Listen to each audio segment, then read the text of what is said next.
In this lecture, we take one more example on Leibniz theorem. Apply Leibniz theorem to prove that 1 minus x square whole times of yn plus 2 minus 2n plus 1 whole times of x yn plus 1 minus n square yn equal to 0, where y equal to sine inverse of x whole square.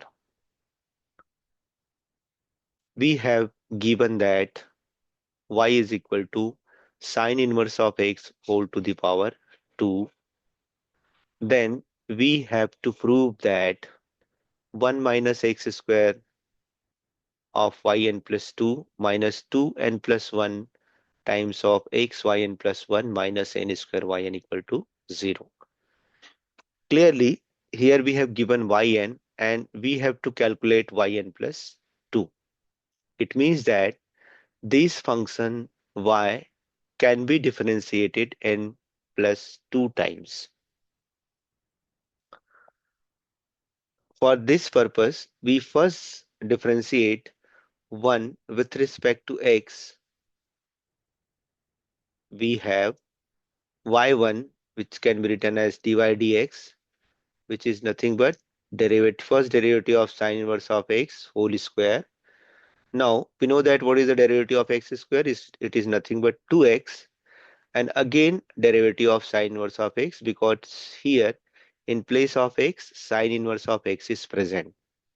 Now we know that what is the derivative of sine inverse of x? It is nothing but 1 upon root over 1 minus x square.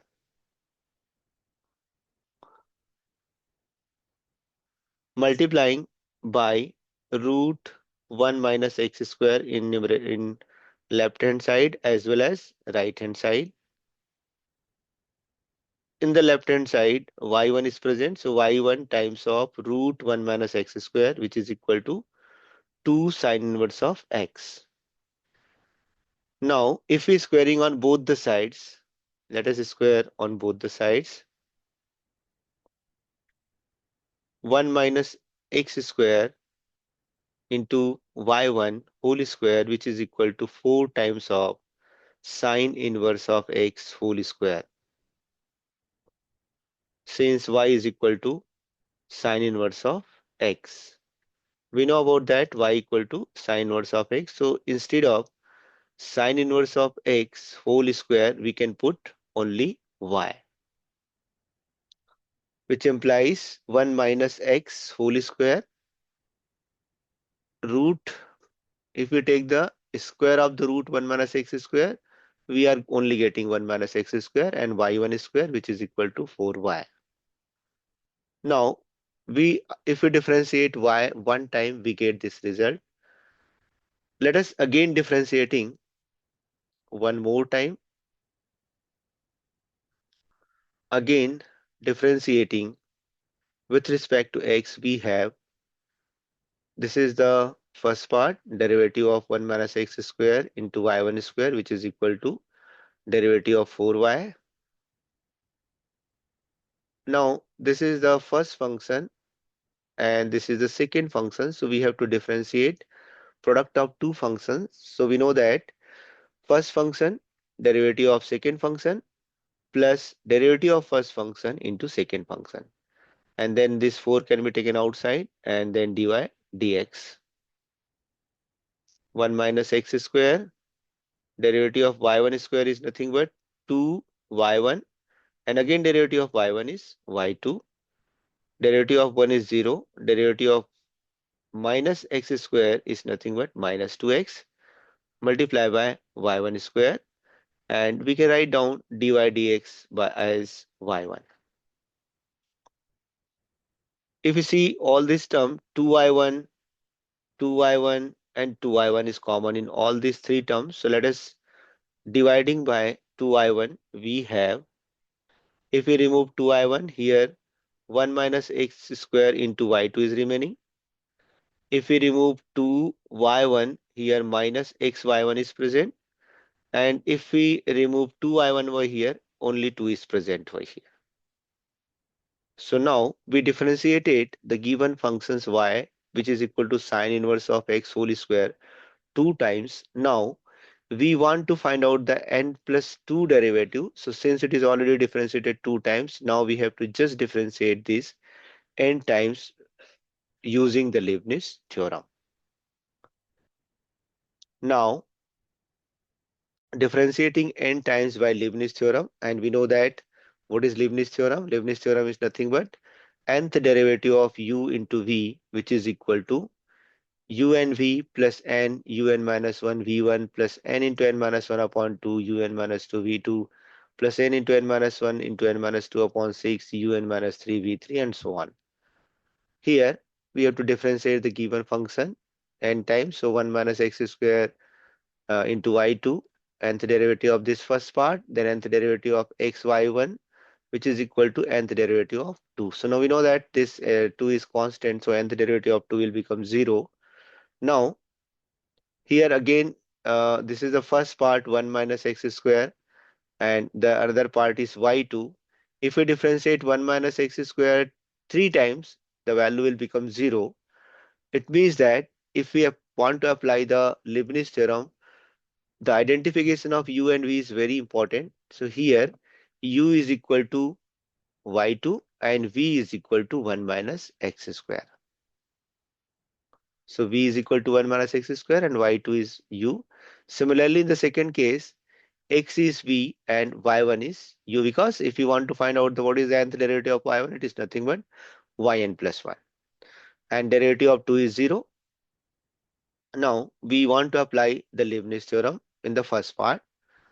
So first thing is, what is the nth derivative of un? Un is what? U is y2. So if it is already differentiated 2 times, if we again differentiate n time, its value will nothing but yn plus 2, because it is already differentiated 2 times. We want to differentiate n times, so it will become n plus yn plus 2. Then the first part, and v is what? V is 1 minus x square. We have written as it is. Now the second part, first we have to first write down n. So n is over here. Then un minus 1. This is what it is, un. So un minus 1 means we have to do 1 less. So yn plus 2 minus 1 into v1. This is v. 1 minus x square is v. So if we want to find v1, we have to differentiate this one time. So derivative of 1 is 0, and minus derivative of minus x square is nothing but 2x.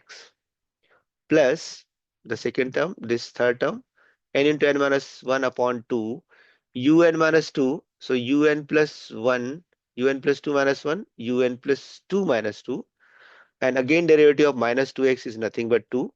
And if we take the next term, since the derivative of minus 2 will be 0, so the remaining term will be 0.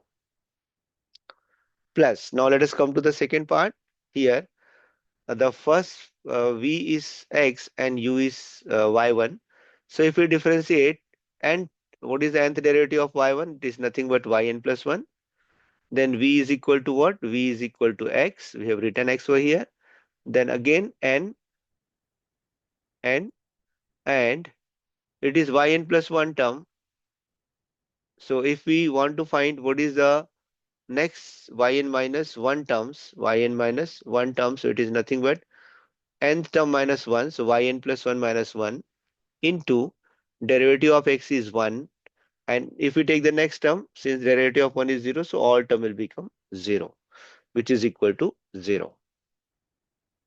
Now 1 minus x square into yn plus 2, the first term, minus this minus 2 n minus 2 nx yn plus 1 plus this plus n into n minus 1 upon 2 into yn, because this 2 minus 2 plus 2 will cancel. This is minus 2, and the next part is, this is not plus, this is minus, because there is a minus sign, so this is minus sign over here, minus yx yn plus 1, and this plus 1 minus 1 will cancel, n yn.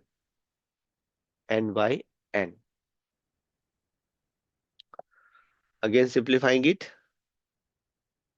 1 minus x square yn plus 2 minus 2 nx yn plus 1. This 2 will cancel. minus n square minus n into yn minus xyn plus 1. This minus n plus will become minus nyn, which is equal to 0. 1 minus x square yn plus 2. No change in the first part. Minus 2nx yn plus 1. Again no change. We want to open the bracket. So minus n square yn, and this minus and minus will become plus nyn minus xyn plus 1, and then minus nyn. So plus nyn minus nyn will cancel. And if we rearrange the term 1 minus x square all times of yn plus 2 minus 2nx yn plus 1 minus n square yn minus this term x yn plus 1. Now we have to write down this and this, this and this. Okay, what will happen? 1 minus x square yn plus 2 minus 2nx yn minus xyn plus 1, and we have to write down this one in the last, which is equal to 0. Now here 1 minus x square yn plus 2 is okay. If we take 2n outside, what is the remaining over here? Xyn plus 1 is also taking outside. 2n is also taking, so what is remaining over here? Here the first term it is 2n, and here plus 1 xyn plus 1 minus n square yn. I think this is our result. So x square yn plus 2 minus 2n plus 1 xyn plus 1 minus n square yn equal to 0. So this is the desired result, hence proved. Hence proved. Thank you.